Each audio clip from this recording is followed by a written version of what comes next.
එම කාලය තුළ මා නිවැරදියයි විශ්වාස කළ ආර්ථික හා මූල්‍ය ප්‍රතිපත්ති රාමුව තුළ ශ්‍රී ලංකා මහ බැංකුවේ කාර්යභාරය මෙහෙයවීමට කටයුතු කරලා තිබෙනවා. හැම විටම විශ්වාස කළ පරිදි මෙම තනතුරෙහිදී කිසිම තීරණයක් මාගේ හෘදය සාක්ෂියට විරුද්ධව ගෙන නැහැ. අවංක භාවය, ඒකාග්‍රතාව හා මූල්‍ය විනය මා මෙහෙය වූ මූලික ගුණාංග.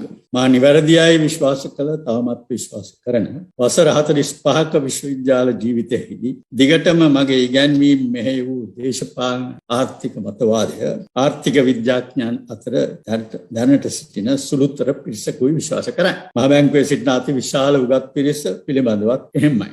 එනිසා එම මතවාදය අනුව ක්‍රියා කිරීම මහ බැංකුව තුළ පහසු කටයුත්තක් නම් නොවුණු බව මා සඳහන් කරන්නේ කිසිවෙකුත් සමග අමනාපෙන් නොවේ.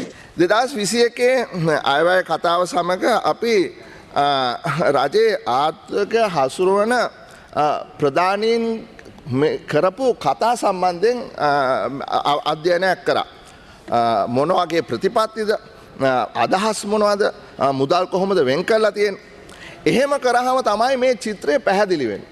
මොකද අයවැය කතාවෙන් විතරක් අපිට මුළු චිත්‍රෙම පේන්නේ නැහැ. එතනදී අපි කවුරුත් ගරු කරන මහ බැංකුවේ අධිපතිතුමා මහාචාර්ය WD ලක්ෂ්මන් මහත්මයා ගිය සතියේ ශ්‍රී ලංකා වාණිජ මණ්ඩලයේ ආර්ථික සමුළුවේ කරපු කතාව ඉතාමත්ම වැදගත් වෙනවා. මොකද එදා ජනාධිපතිතුමත් කතා කරා, අගමැතිතුමත් කතා කරා, නිවාඩ් කබ්‍රාල් මහත්මයා ඇතුළු රටේ ආර්ථිකය හසුරුවන සියලුම දෙනා ඔවුන්ගේ අදහස් ඉදිරිපත් කරා. ඔහුගේ පැහැදිලි කිරීම හරහා මොකද්ද මේ විකල්ප මේ ආර්ථික න්‍යාය කියන එක යම් විදියකට මම හිතන්නේ තේරුම් ගන්න පුළුවන්. මම ඒක පැහැදිලි කරන්න කැමතියි. ඔහු කියනවා the government was elected to power on an alternative policy platform. Alternative policy platform. He goes on to say the policy framework. හරි මම ඒක කියවන්නම්. ඒක සම්පූර්ණ කතාව පබ්ලිෂ් කරලා තියෙනවා. The policy framework highlighted in the budget statement points towards several novel alternative features. Domestic production economy has taken center stage. Domestic production activities are promoted with directed attention paid to selected economic sectors with a clear focus on exports as well as domestic markets කියලා. ඊට පස්සේ කියනවා සම්ප්‍රදායිකව හිතන අයට මේක තේරෙන්නේ නැහැ. තේරුම් ගන්න ඔවුන් උත්සාහ කරන්නේත් නැහැ කියලා. මම කියනවා we are not surprised that most international organizations, rating agencies as well as certain domestic quarters which are so used to certain traditional ways of thinking remain skeptical about these alternative policy stances without making the effort to understand the new framework. You see now there's a theoretical conflict here. හරි එතකොට මොවුන් කියන්නේ සාමාන්‍ය මිනිසුන්ට මේ අපේ චින්තනය තේරෙන්නේ නැහැ. අපේ න්‍යාය සාමාන්‍ය මිනිසුන්ට තේරෙන්නේ නැහැ. මම කැමතියි සභාගත කරන්න මේ ඊයේ සිටි බැංක් එකෙන් ඉදිරිපත් කළා තියෙන වාර්තාව Sri Lanka economics and strategy view කියලා. මේ පළවෙනි එක නෙවෙයි, ලෝකේ ඉන්න ප්‍රධාන ආයතන මේ වගේ වාර්තා කිහිපයක්ම ඉදිරිපත් කරා. ශ්‍රේණිගත කිරීම ආයතන සියලුම කට්ටිය අපිව පහටට දැම්මා. මේ ඊයේ වාර්තාවේ මොකද්ද කියන්නේ? denial is not a strategy. assessing debt restructuring scenarios කියලා. ඔවුන් කියනවා Sri Lanka's debt is on an unsustainable path but the government appears to be in denial කියලා. හරි මොකද්ද මේ කියන්නේ? එතකොට මේ කියන ආණ්ඩුව මේ ඇත්ත තත්ත්වය තේරුම් ගන්නේ නැතුව ඒගොල්ලෝ කියනවා ප්‍රශ්නයක් නැහැ කියලා. එතකොට ඔවුන් ඊට පස්සේ කියනවා ඕගොල්ලන්ට තේරෙන්නේ අපි කියන දේ, අපිට තියෙන විකල්ප න්‍යායක් කියලා.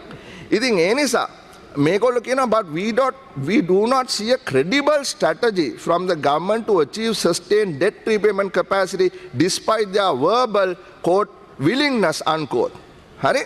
ඉතින් ඒගොල්ලෝ කියනවා we see the government actions to date as මේක වැදගත්. අපේ කබ්‍රාල් මහතුමාටත් ඇහෙන්න කියන්න ඕනේ. We see government actions to date as acting more as though they are in a liquidity and not a solvency crisis and have the same flexibility to pursue MMT as developed economies. මෙන්න මේ වචනේ වැදගත්. MMT කියන වචනේ. මොකද සාමාන්‍යයෙන් අපි අහලා තියෙන වචනයක් නෙවෙයි.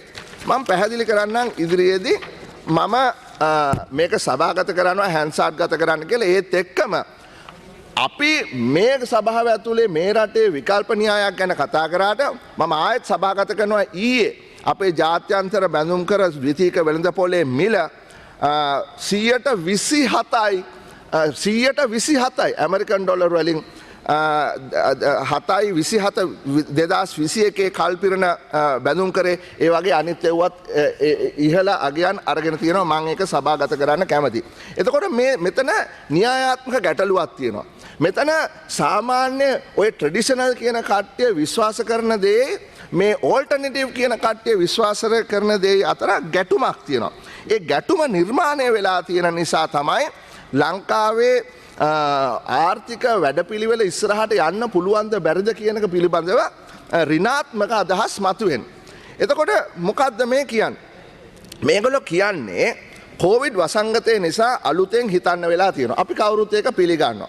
අපිට එදා ඉඳන් අවශ්‍ය වුණේ ආනයන සීමා කරලා රට ඇතුලේ නිෂ්පාදන ආර්ථිකයක් ඇති කරන්න කියලා. හරි? එතකොට මේ නිෂ්පාදන ආර්ථිකය ඇති කරන්න 2019 නව රජය පටන් ගත්තා කියලා කියනවා. දැන් කතානායකතුමනි දේශපාලනිකව සුන්දර කතාවක්. අපේ රටේ හදන්න පුළුවන් භාණ්ඩ පිටරටින් ගේන්න ඕනේ නැහනේ. අපි අපේ රට වටේටම බදු තාප්පයක් බැඳලා දේශීය නිෂ්පාදනයට ඒ අවස්ථාව ලබා දෙමු. ඒ කියන්නේ ස්පෙෂලයිසේෂන් ඇන්ඩ් ට්‍රේඩ් වෙනුවට විශේෂීකරණය හා ජාත්‍යන්තර වෙළඳාම වෙනුවට අපි අර ආනයන බදු සීමා තුල මේ නිෂ්පාදනය කරමු කියලා. මේ අදහස රජයට එන්න කලින් දිගටම ඉදිරිපත් වුණා මොවුන්ගේ. මේ අපේ රජය එදා ජාත්‍යන්තර වෙළඳාමට තිබිච්ච ඒ වැඩපිළිවෙලට ඔවුන් විරුද්ධ වුණා. GSP+ පපා අවශ්‍ය නැහැ කිව්වා. එදා ලක්ෂ්මන් මැතිතුමා සිංගප්පූරු වෙළඳ කිවිසුම අහෝසි කරන්න අර GMO එකත් එක්ක සම්බන්ධ වෙච්ච වෙලාවේ කිව්වා මේක රටට අතිශයින් අවාසි කියලා. ඔහුගේ වාර්තාවෙන් ජාතික වෙළඳ ප්‍රතිපත්තිය පිළිබඳව ඔහුගේ අදහස් ඉදිරිපත් කරලා තිබ්බා. මම සභාගත කරනවා හැන්සාට් ගත කරන්න කලින් මම ඒකේ වචන කීපයක් කියවන්නම්. The draft trade policy appears to be overwhelmed by the desire to augment export earnings, in which the positive role of import substitution could play has not been given due place. While appreciating the limitations imposed by the market size of the local economy, neglect of the potential development impetus of import substitution is deplorable. Therefore, SLAPA opines that any national trade policy without an adequate emphasis of import substitution possibilities would not be pragmatic or sustainable. Sri Lanka has been more or less following free market economic policies ever since 1977.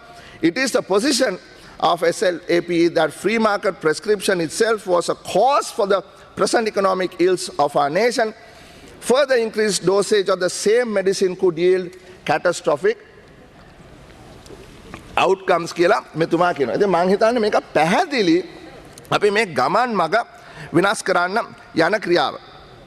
හැබැයි අලුතෙන් මේක ගැන කියන්න අවශ්‍යතාවයක් නැහැ. ගරු කතානායකතුමනි මම ගියා මේ 1970 මේ ගරු සභාවේ මෙතන මම හිතන්නේ කවුරුත් එදා හිටියා කියලා මේ ආචාර්ය එන්.එම්. පෙරේරා මැතිතුමා ඔගේ පළවෙනි මේ යුනයිටඩ් මේ ෆ්‍රන්ට් ගවර්න්මන්ට් එකේ පළවෙනි අයව මුදල් ඇමති හැටියට. එතකොට කියනවා the people of this country endorsed the program of the United Front placed before them කියලා. එතුමා කියාගෙන ගිහිල්ලා කියනවා මෙන්න මෙහෙම කතාවක්. The reorganization of the existing industrial setup in Ceylon is based on the premise that the state should adopt a socialist oriented approach both to the development and regulation of industry. In more precise terms, this would mean that heavy, basic and essential industry shall be under state management, if not under direct state ownership කියලා. ඊට පස්සේ ඔහු කියාගෙන යනවා මේ කතාව ඉතාමත්ම සුන්දරයි මේ කතානායකතුමනි 3-4 පාරක් මේක කියවන්න පුළුවන්. එතුමා කියනවා මේ එදා අපි කවුරුත් දන්නවා there were large scale import restrictions and foreign exchange restrictions. So in terms of import tariffs, this is what he says. The need to nationalize and simplify the tariff has therefore become an urgent one.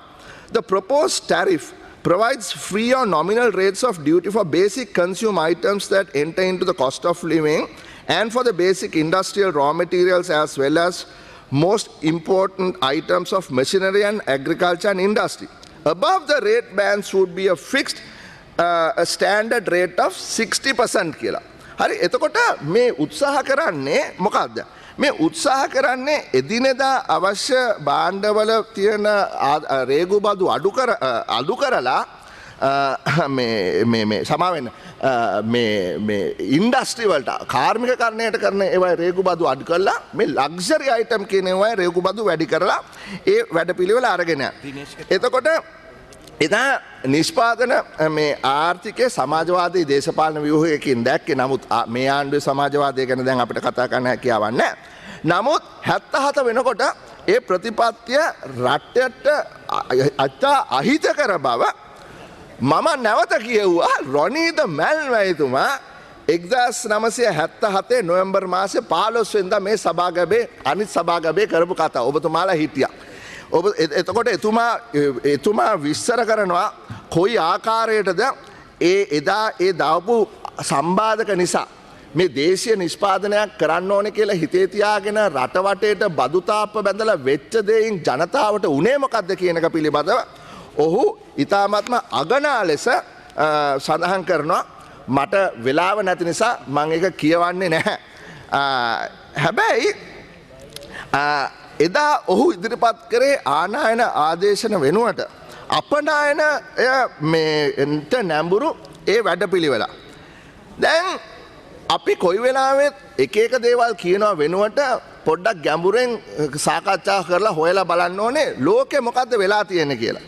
මම කැමති සභාගත කරන්න මෙන්න මේ විද්වත් ලිපිය මේක පළවෙන්නේ ගිය මාසේ නොවැම්බර් මාසේ 2020 World Development කියන ඊටමන්ම පිළිගත් සංග්‍රහය විද්වත් සංග්‍රහය. මේක තියෙනවා මේ ඔය import substitution ආනයන ආදේශන කර්මාන්ත ගැන the rise and fall of import substitution මේකේ නම ලියලා තියෙන්නේ Douglas A. Irwin. Harry, broadly speaking, advocates of import substitution argue that developing countries should discourage imports of manufactured goods in order to promote domestic industries and reduce their dependence on foreign trade. By the mid-60s, as a result of the policies and outcomes observed in countries pursuing a policy of import substitution, skepticism about ideas grew and support faded. කියලා මේක දිගට කතාවක් තියෙනවා. මේකේ මේ එදා මේ සම්බන්ධයෙන් කතා කරපු රාවුල් ප්‍රබිෂ්, ගානර් මයිඩල්, ආර්තර් ලූයිස්, ඇල්බර්ට් හර්ෂ්මන්, රැග්නර් නර්ස්ක් මේ පුද්ගලයෝ කොහොමද මේ විවාදයට සම්බන්ධ වෙලා දත්ත සමග කොහොමද පෙන්නුවේ? ලටින් ඇමරිකාවේ මේ වැඩපිළිවෙල ක්‍රියාත්මක කරන්න ගිහිලා ඔවුන් වැටිච්ච අගාධය පිළිබඳ එක තැනක තියෙනවා මෙන්න මෙහෙම. Import substitution in watertight compartments, as he put it, would diminish competition and prevent firms from achieving scale economies. Therefore, Prebish proposes that this type of import substitution be pursued not within national markets, but within a larger Latin American common market. Without a common market, there will be a tendency by each country to try and produce everything under the sheltering wing of high protection, without the benefit of specialization and economies of scale. Even so, the regional trade bloc should not be autarkic කියලා. මොකද්ද මේ උත්සාහ කරන්න කියන්නේ? මේ දකුණු ඇමරිකාවේ තිබිච්ච ලොකු රටවල් වලට පවා බැරි වුණා කියලා. ඔය වැඩපිළිවෙල හරහා දියුණු වෙන්න. ඔවුන් කිව්වා එක හැම රටේම හැමදේම නිෂ්පාදනය කරන්න උත්සාහ ගත්තොත් අවසානයේදී මොකද වෙන්නේ? කිසි දෙයක් හරියට කරගන්න බෑ කියන එක. ඉතින් ඒ නිසා තමයි මේ සභාවට ඉදිරිපත් කරන්නේ ලැතින් ඇමරිකාවේ ලොකු රටවල් වලටත් බැරි වුණා. ඉන්දියාවට බැරි වුණා නම් ලංකාව වගේ කුඩා රටකට මේ අලුත් මේ විකල්ප ප්‍රතිපත්තියට මුහුණ දෙන්න බෑ.